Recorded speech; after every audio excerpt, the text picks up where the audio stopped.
During the summer of 2020, I was stuck in Verona, a small town near the Italian Alps, where my dad's side of the family lives. With not much to do other than gardening, I was presented with that opportunity. So I took it. I woke up every morning to go gardening. I went to work on the most productive part of the garden, where we grew almost all of our fruits and vegetables. There, I learned how to take care of plants, prepare them for winter, and tell what were ripe. Conveniently, I arrived a couple of months before the grape harvesting season, so I got to experience the abundance of the land and hard work. During this time, I saw how they harvested olives to make olive oil, grapes to make wine, and vegetables for our meals. I was fortunate enough to have a pretty amazing experience with growing plants, and I also loved using the funky farming equipment that we had. But it was at the end of a hard day's work when our local gardener, Christian, introduced me to the idea of grafting. Grafting is the idea of combining two different plants of the same family and creating a crossbreed with attributes of both plants. He shared with me the example of the olives that we grow in Italy. They're originally very, very small and skinny, and thus inedible.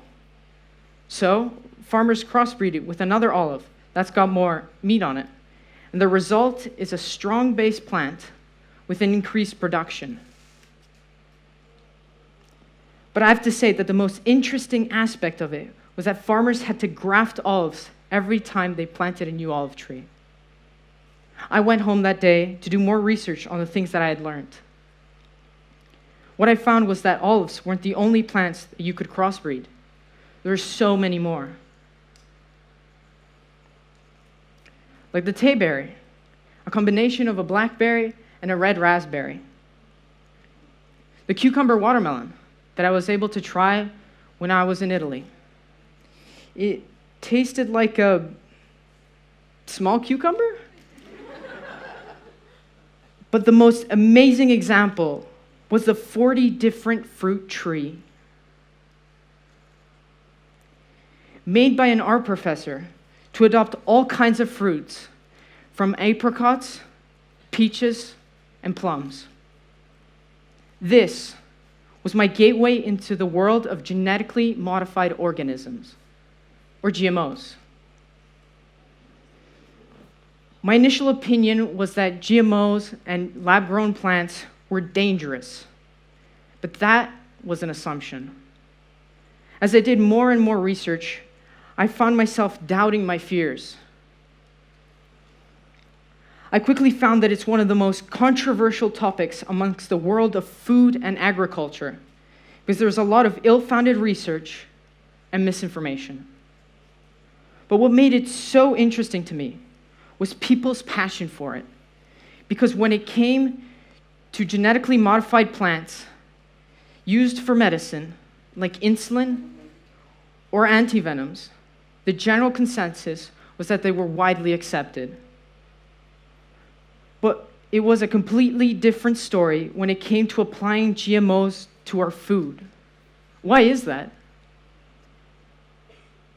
In the dawn of agriculture, farmers found that by replanting fruits and vegetables with more pronounced desirable traits, that they would gain, in the long run, produce that were more beneficial to them. With almost everything around us, plants used to look vastly different from their pre-domesticated state. For example, corn was domesticated from the plant teosinte, which was grown in Mesoamerica 9,000 years ago. Then for the next 4,700 years, Mesoamerican farmers would continuously selectively breed teosinte to have larger knobs and edible kernels, making it more like the plant we know today. And listen to this. it is not just humans that have genetically manipulated plants for thousands of years. It's naturally occurring as well.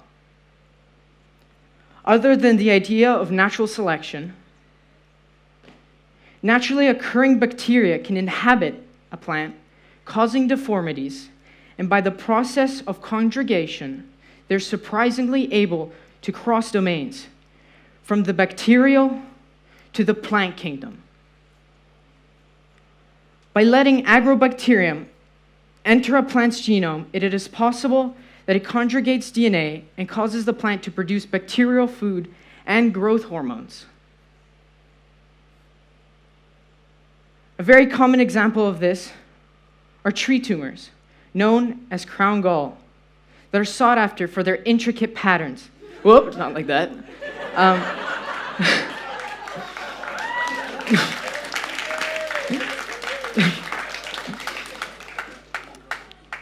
This same process, so bacteria change a plant's DNA to make it produce food for them. This same process is very similar to what occurs in a lab. With more than 30 years of scientific research on GMOs and thousands of independent scientists, which encompass only 1/3 of all the research done on this topic, the science is in. Eating GMOs, plants does not pose any more risk than their non-GMO variants. Genetically modified plants that are made to be eaten are put through rigorous testing by multiple agencies to make sure that they are safe for human consumption before they are released into the public. After having done all this research, I started believing that GMOs would save the world, not only from world hunger, but also climate change. I was asking myself why this amazing technology wasn't used everywhere. I have another confession, but I feel that everyone needs to know I really tried to stay unbiased in this argument. Halfway through the research, I completely dismissed all the things I said before. But it's hard having to sit on the fence because you can never find a perfect position where you aren't more on one side than the other. This is what changed my perspective on GMO.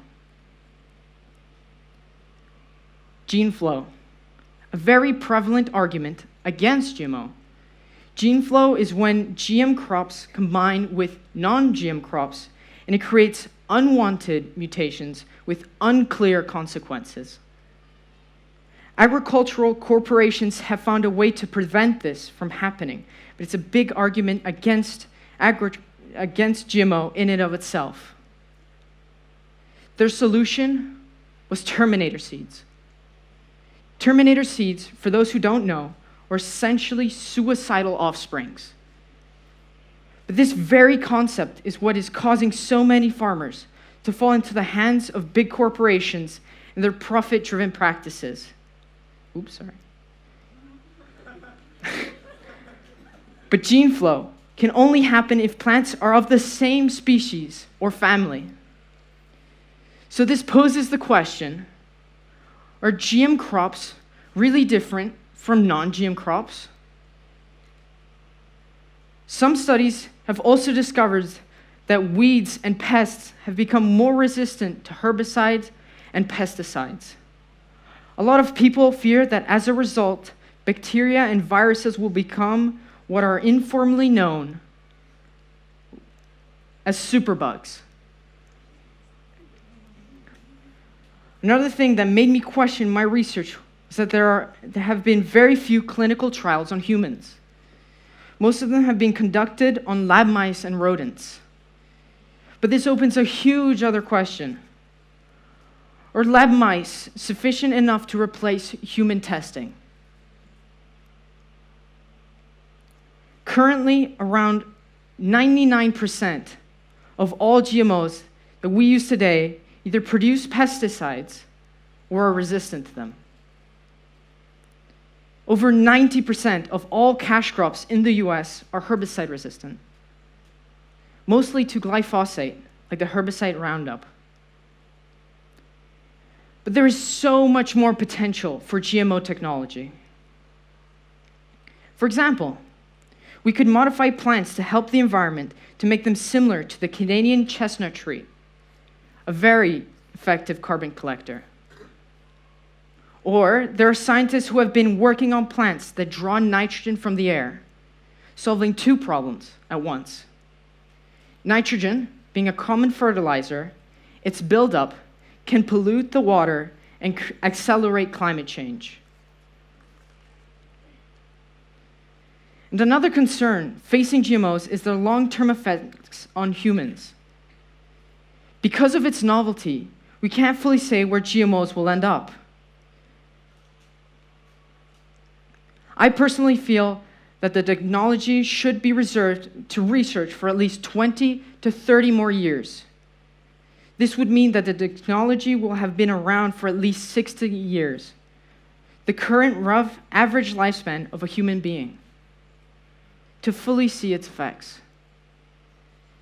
Even with all the research done, we just need to give it more time. GMO in and of themselves are essentially a commentary on the world of agriculture.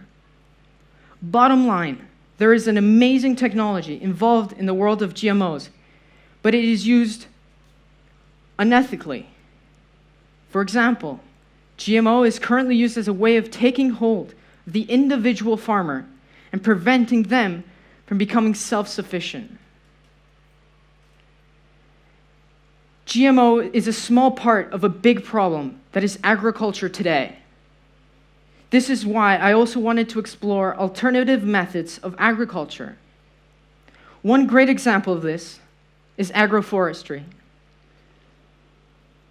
The idea is of a system of rotational crops that mimics the way a rainforest would work to create a system in syntropy, which gives life to the soil. You might have heard of it, as it is the very technique that is being applied to the cuckoo farm. Though this system doesn't use GMOs, it strives to solve similar problems. Keeping the technology of GMO stagnant won't benefit us. This begs the question, is there going to be GMO in the future? I feel that this technology will stay for a long time, but it's the people who use it that will determine its impacts on the environment. There's still so much to talk about on this topic, from the non-GMO label, the wide range uses of GMO, the whole discussion if organic really is better, if GMOs cause allergies, and its economic impact on smaller farmers. There was never any way I could have fit all of this information into this presentation. So, I encourage all of you to research and find out more, but be cautious. Double check your sources. What's the point of all this information, you may ask? What can you do? Well, have a conversation. Start a discussion. I want to break free of this echo chamber that we have built as a community. It is time that we look at both sides of the story, even if they are wrong. There is always something to learn from an experience. But before I end it, I would like to thank everyone who helped me in this process, even if it was just to send me a link or guide me in the right direction. You might feel confused or even defensive by the things presented, but I want to assure you that it's not impossible, and that we are way better off than we might think. In fact, a lot of the things that we are doing today are helping the quality of food and soil. We just don't do it enough, with enough attention.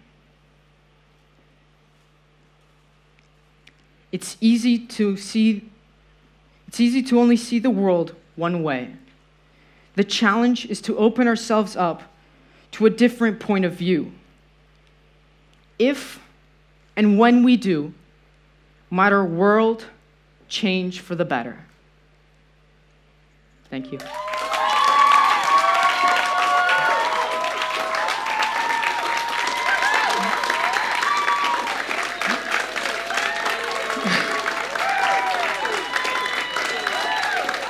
Woo.